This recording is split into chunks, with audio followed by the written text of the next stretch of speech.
Yo, guys. So I've been in the gym for quite a while now. I've always felt like I've been pretty highly motivated. Obviously, it fluctuates. There's days where I'm extremely pumped to go, and there's days where I don't really feel like going, but I still go. But overall, I feel like my motivation for the gym has always been high, and I've seen the results because of that. However, I know a lot of people lose their motivation a lot.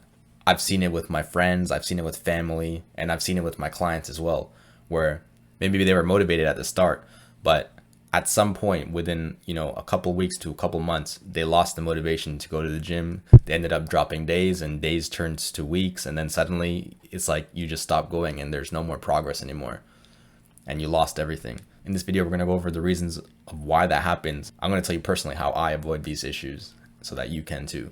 All right, so one of the first and biggest reasons why people lose motivation in the gym is because they're not focused on progress. So at the start, when they first went to the gym, they might have been really motivated to go because they were visualizing their success, which is a very good thing. They saw themselves as, being having their dream body or being super jacked, lifting lots of weight, whatever their goal was, running a marathon.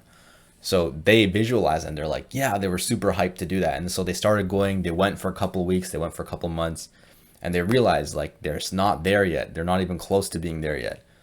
And so what happens is they lose their motivation. They realize that it's going to take a monumental effort.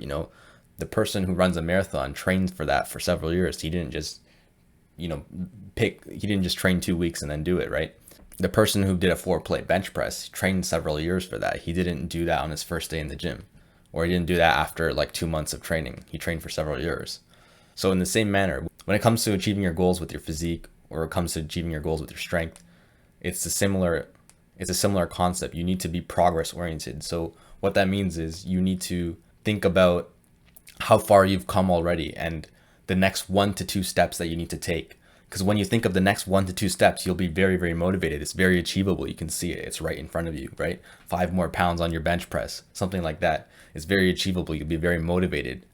If you think of, the big monumental step, let's say you're benching 185 and you want to get to 2 plates, 225, then that's a huge jump. And you might lose focus and be like, I'll never get that. That's too far, right? So something like that. Instead, if you went 185 to 190, then 190 to 195, it's more in line with your goals. You got to realize everyone who accomplished what you want to accomplish got there by starting where you are. They didn't get there because they didn't just start there. My cousin the other day was telling me like, you shouldn't have left your job. You shouldn't have started your business. You're an idiot for doing this. And then he started comparing me to like Jeff Nippert and like all these other like fitness YouTubers. He's like, you're never going to be like that. Obviously, I just started my business a couple months ago, right? So I cannot compare myself to them. I just have to compare myself to myself 1 month ago, 2 months ago, and like continue to level that up. Obviously, when they first started, they were also like me, right? They weren't, some next level professional expert. They started off the same place I did, and so did every other YouTuber. So it's all about the progress, all about leveling up. If you lose sight of the next 1 to 2 steps, if you think too far ahead, the goal becomes unclear. Of course, it's nice to visualize our success, but we want to set our goals so that we can level up into that success. That way we have something very realistic that we can shoot and drive for instead of having something that seems too far away. So the next reason why you're not motivated is because your dopamine is fried. So believe it or not, the gym is actually really, really fun. When you're in the gym, your mind is blank, you're fully focused on your workout, you're going through the motions, you're having fun. The gym is super beneficial physically and mentally for you. Most people who've gone to the gym for more than a couple of weeks can understand that the gym is actually a really fun place to be, and it's a really great place to enjoy yourself. However, when your dopamine gets fried, you no longer feel like going to the gym. I noticed because I've had this happen to me too. And trust me, when your dopamine starts getting fried, it happens without you realizing. It kind of snowballs out of control. Like 1 or 2 DMs on Instagram turns into you constantly messaging, turns into you watching reels, sharing reels. Now you're chain messaging while watching reels in between. Now you're checking everyone's stories you never checked. You don't even know these people. So before you know it, you're pretty much on your phone for like 5 hours, 6 hours straight. So what happens is your dopamine gets really, really fried and you no longer feel motivated to go to the gym. And luckily, I was able to catch myself when this happened because I remembered how it used to feel. And I was like, dude, today I'm supposed to go to the gym, but I don't feel like going for some random reason. But I'm like doing all my favorite exercise. I'm gonna do the T-bar row where I like get that nice pump, and then I'm gonna do like, the bench press and like set a new PR or try to. And it's like I was like really motivated to do this like 1 month ago, but now it's like I don't feel like doing this at all. And I realize it's because, bro, I'm like staring at my phone for like 5 hours. So when your dopamine gets fried, you lose motivation for literally everything else. You literally only have motivation to get more dopamine hits. It's like literally the science behind motivation. This might sound like obvious to a lot of people, but when your dopamine's fried, you no longer have a lot of motivation to do other things. So make sure that you're controlling your dopamine level. Make sure you're managing your time on your phone. The gym is actually very, very fun, but you will be missing out on a lot of that if you don't manage your dopamine properly. All right, the last reason why you lose motivation in the gym is because you're in the gym for the wrong reasons. I'll give it to you straight. If you're in the gym for some kind of external rewards or some kind of external validation, you want attention from girls, you want, likes on social media, you want to somehow get money from it, you need the validation basically. If this is the kind of reasons that you're in the gym, you're not going to be motivated to stay in the gym for that long. It doesn't really relate to your core values or beliefs. Trust me, the gym is hard. There's a lot of adversity that you face. Obviously it's not like war, but there's going to be injuries, there's going to be pain, there's going to be a lot of effort and intensity and consistency that you need to put forth in order to see success. If you're not intrinsically motivated, if you're doing it for only external rewards, you're not going to see the results that you want to see. What this means is that you need to relate the gym to some kind of intrinsic value. You need to be intrinsically motivated to actually hit the gym. So you need to figure out how this relates to your core values, your core beliefs, and your identity.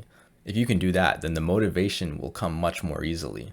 So I'll quickly go through a list of my own, and then you can probably relate to at least one or two of them, and then you can try and use that to your own benefit instead of you using it for like getting girls or getting validation from other people. So for me, are you a competitive person? So think of your adversary. So your adversary is like a peer of yours who's like just your opponent basically. So in fights it would be like the guy who you're fighting or whatever. So that's your adversary, and try to think of that person as being like 10 to 20% better than you. So like he's a little bit better than you. He has some edge on you. He doesn't have as many vices as you do.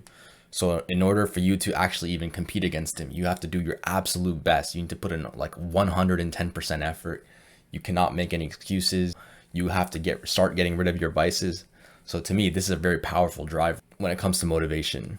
Are you a spiritual person? So if you're a spiritual person, think of God, think of how you can respect God by going to the gym. Think of how this aligns with your destiny. How does it align with the path that you're meant to take?